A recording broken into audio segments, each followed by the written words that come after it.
Premier, so far 14 state service employees have been stood down over allegations of child sexual abuse, yet because of your government's attachment to secrecy, Tasmanian parents have no idea which government departments these employees worked for. We'll continue to argue Tasmanians have a right to know where these people worked and whether they worked with their children. They also have a right to know why it took a year and relentless parliamentary questioning for the review to be initiated into Tasmania Police's handling of allegations made against James Jeffrey Griffin. On Friday, the most damning possible Tasmania Police outcomes report was released. Over 10 years, time and again, Tasmania Police failed Griffin's victims. One of the most disturbing bits of information in this report is the apparent failure to follow up on an Australian Federal Police report to Tasmania Police in relation to Griffin and sexual offending and child pornography. That report apparently went nowhere. This is a shocking failure that allowed Griffin to offend for a further 4 years. Premier, the erosion of trust in law enforcement as a result of these failures is impossible to measure. What reassurance can you give victims of child sexual abuse and their families that this will never, ever happen again? Thank you. The Honourable the Premier.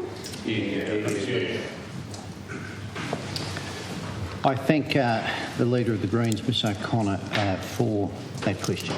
And I want to make the point, and I want to make it very clearly, I don't think anybody in this place has a mortgage on looking after kids with child sexual abuse. I think that is our collective responsibility. Now, and on one hand, looking back at that, the dates in that police report, that is across governments.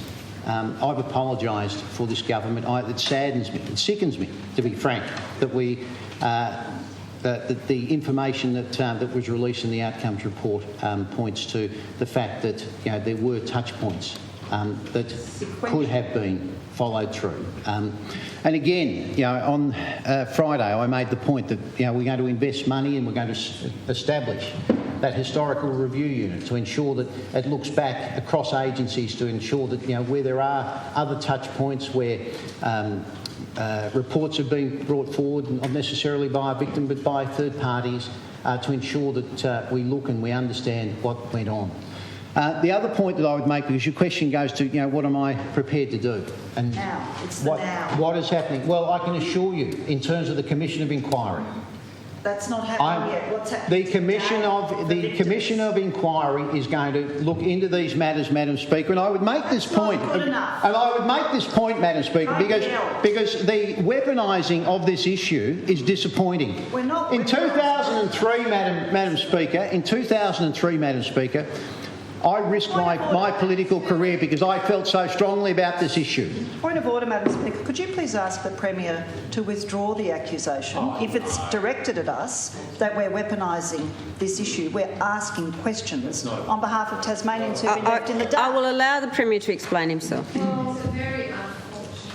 was going so well. Madam Speaker, I think care needs to be taken that this matter isn't weaponised, Madam Speaker, and I'm pleased that the Leader of the Greens agrees with that and supports me on that particular point.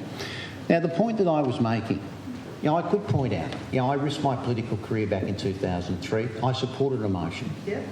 Brought by Nick McHugh. Yeah, and then I could ask the question: what did you do during 2010 and 2014 when you sat around a cabinet table?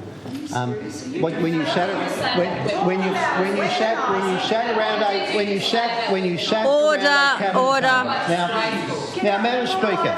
Order. Now, Madam Speaker. And reassure victims. Madam Speaker. In terms of this Order. issue, Madam Speaker, in terms of this issue, the police report was clear, and the outcomes report. There have been changes made to both legislation and practices since.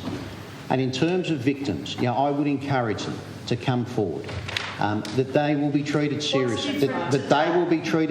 What's different today as compared to back in 2009 or 11 or 13 or even 15 is that, Madam Speaker, is that Acts of Parliament have been changed, Madam Speaker. New procedures have been put in place, Madam Speaker.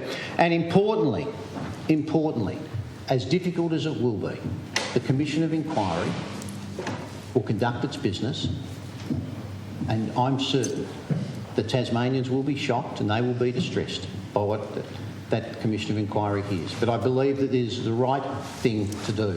And I would encourage any victim that wants to bring a matter forward, and I would assure them that will be treated with the utmost seriousness, that the processes of law will be followed, and importantly, as a state, we are determined to ensure that we do this once, that we do it right, and that the framework and the procedures moving forward provide the level of safety for our children that we all want.